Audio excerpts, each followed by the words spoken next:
दोस्तों नमस्कार। मैं हूं जसीर मलिक और जनता की आवाज़ न्यूज़ चैनल में आपका स्वागत है। साथियों, आज सुबह सुबह भारतीय प्रधानमंत्री श्री नरेंद्र मोदी जी ने मानसून सत्र के लिए संबोधित किया। मोदी जी ने अपने वक्तव्य में कहा कि मानसून और मानसून सत्र अगर परो रहें तो ये देश के लिए बहुत ही अच्छी बात है। देखिए एक बार मोदी जी का संबोधन। मानसून का भी कुछ लाभ नजर आ रहा है और मानसून सत्र भी प्रारंभ हो रहा है। मानसून हो या मानसून सत्र, अगर दोनों प्रोएक्टिव हो तो बहुत ही प्रोडक्टिव होते हैं और दोनों को प्रोडक्टिव होते हैं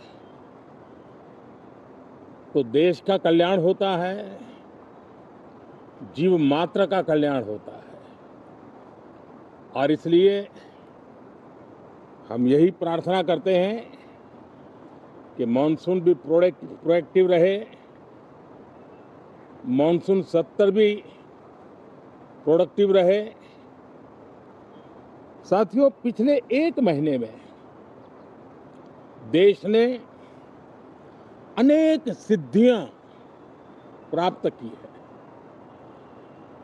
और देशवासी गर्व से भर जाएं, इस प्रकार की सिद्धियों का सिलसिला चला है। चाहे राष्ट्रीय हो, अंतर्राष्ट्रीय हो और अब तो अंतरिक्ष भी हो, एक प्रकार से भारत के लिए गर्व के पल रहे हैं। पिछले वर्ष मानसून सत्र के ठीक पहले भारतीय नागरिक इंटरनेशनल स्पेस स्टेशन पर पहुंचा था और कल ही परसों भारत का एक युवा स्टार्टअप, उसने बहुत बड़ी सिद्धि प्राप्त की है। विश्व के कम ही देश हैं जहां इस प्रकार से प्राइवेट साहस हुए हैं और भारत के युवाओं ने अंतरिक्ष में नई उड़ान भरी है। बहुत बड़ी सफलता है। और ये जो स्काईरूट स्टार्टअप है, उसमें जो नौजवान काम कर रहे हैं, मुझे बताया गया उनकी पूरी टीम की जो एवरेज एज है वो सिर्फ 28 साल है। ऐसे नौजवानों ने ये काम करके दिखाया है। मैं किसी 56 साल के नौजवान की बात नहीं कर रहा हूं, मैं देश के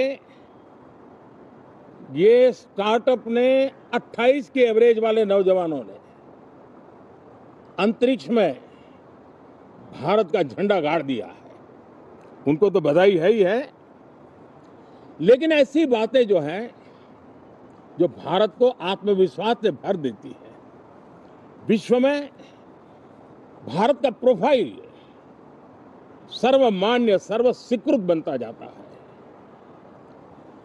साथियों, ये संयोग नहीं, ये एक संदेश है और बड़ा मजबूत संदेश है कि हमारे देश के युवाओं की क्षमता और उनकी आकांक्षा अंतरिक्ष जितनी असीम है, इससे बड़ा संदेश देश के लिए कोई और प्रेरणा नहीं दे सकता है। साथियों, जो रिफॉर्म एक्सप्रेस पर सवार होकर के आज देश चल पड़ा है, उसी का नतीजा है कि भारत के नौजवान इतना बड़ा साहस कर पाते हैं और सफल भी हो रहे हैं। साथियों, पिछले दिनों राजस्थान में बहुत बड़ी ऑयल रिफाइनरी देश को समर्पित की गई। पिछले कुछ सप्ताह पहले एक सेमीकंडक्टर प्लांट यानी तीसरा देश को समर्पित किया गया। अभी कुछ दिन पहले ग्रीन हाइड्रोजन से चलने वाली ट्रेन, और विश्व में बहुत कम देश ऐसे हैं कि जिनके पास ये सुविधा है, लेकिन भारत ने जो हाइड्रोजन ट्रेन देशवासियों को समर्पित की है, वो सबसे ताकतवर इंजन वाली है और सबसे लंबी है।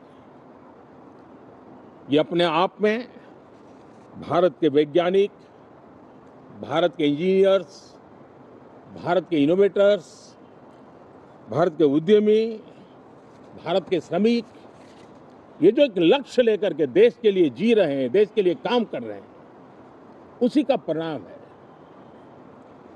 साथियों, हम भली भांति जानते हैं और पूरी दुनिया चिंतित भी है, लगातार कहीं न कहीं युद्ध की स्थितियां बनती रही है। पश्चिम एशिया के युद्ध के कारण भारत जैसे देश जो एनर्जी के लिए औरों पर डिपेंडेंट है, उनके लिए ये पश्चिम एशिया का युद्ध एक बहुत ही बड़ा संकट का कारण रहा। Petrol, diesel, LPG, fertilizer, chemicals, यानी हर विषय में अनेक बाधाएं, अनेक संकट आए। उसके बावजूद भी भारत 7.7% के ग्रोथ से दुनिया की मेजर इकोनॉमी में सबसे तेज गति से आगे बढ़ने वाला देश बन के रहा। ये भारत के सामर्थ्य का परिचायक है। भारत किस प्रकार से उत्साह और उमंग के साथ नई ऊंचाइयों को पार करना चाहता है, उसकी इसमें एक झलक है। और ऐसे में जब ये मॉनसून सत्र आरंभ हो रहा है, देश ने स्पीड पकड़ ली है और संसद का स्पिरिट उस स्पीड में नई ऊर्जा भर सकता है। सकारात्मक स्पिरिट राष्ट्र के लक्ष्यों को प्राप्त करने के लिए बहुत आवश्यक होता है। हमारे सदन में बहुत अनुभवी सांसद भी है, दल उनका कोई भी हो, उनके पास एक लंबा अनुभव है। ऐसे समय में उनके अनुभव की, उनके ज्ञान की संसद को भी जरूरत है, देश को भी जरूरत है।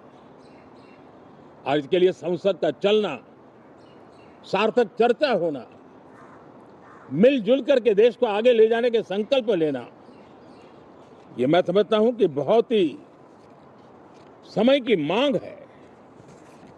एस्पिरेशन से भरे हुए देश के युवाओं की मांग है कि हम आगे बढ़े। आज समय की मांग है कि राष्ट्र निष्ठा से भरे हुए, राष्ट्रभक्ति के लिए जी रहे आवाज को सदन में उचित मंच मिलता रहे, वे अपनी आवाज को बुलंद करे, देश को दिशा दे।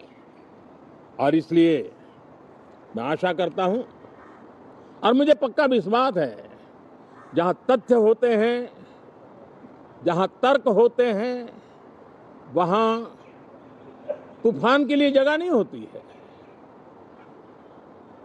अगर तर्क मजबूत है, तथ्य मजबूत है, तो शांत चित्त से भी अपनी आवाज को बुलंद बनाया जा सकता है। मैं आशा करता हूं तर्क और तथ्य के साथ सदन की चर्चा को समृद्ध किया जाए, हर आवाज को अवसर मिले, हर विचार को सम्मान मिले। ये संसद की हमारी भूमिका है। मैं सभी सांसदों से बढ़ चढ़ करके इस सदन में हिस्सा लेने के लिए निमंत्रित करता हूं। आज सुबह स्पीकर महोदय जी ने भी सोशल मीडिया के माध्यम से देश के सांसदों का स्वागत करने के अपने भाव को व्यक्त किया है। मैं भी उसमें अपना स्वर मिलाता हूं। आप सबका बहुत बहुत धन्यवाद। नमस्कार। इसमें आपने देखा अभी इस पूरे वक्तव्य में मोदी जी ने एक चीज़ पर विशेष ध्यान दिया। मोदी जी ने कहा कि पिछले काफ़ी समय से यानी 1-1.5 महीने से देश में बहुत सारी उपलब्धियां हुई हैं, जिसमें हाइड्रोजन ट्रेन, अंतरिक्ष जैसी बहुत सारी चीज़ें ऐसी हैं जो देश को मिली हैं।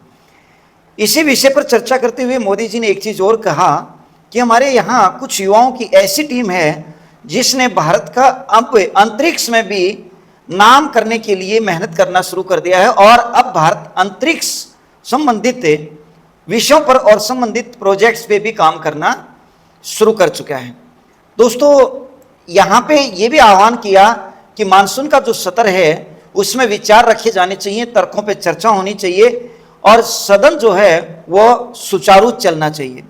मैं उम्मीद करता हूं कि जो संसद का मानसून सत्र है उसमें देश के जितने मुद्दे हैं, सरकार द्वारा जो विधेयक पेश किए जाएं उन पर सार्थक चर्चा हो और विपक्ष भी जिन मुद्दों पर सरकार से जवाब चाहता है वो मुद्दे उठाए और एक बहुत ही संजीदगी के साथ इस बार का सदन पूरा हो। इन्हीं शुभकामनाओं के साथ अगले विषय पर मिलते हैं। जब तक जय हिंद, जय भारत।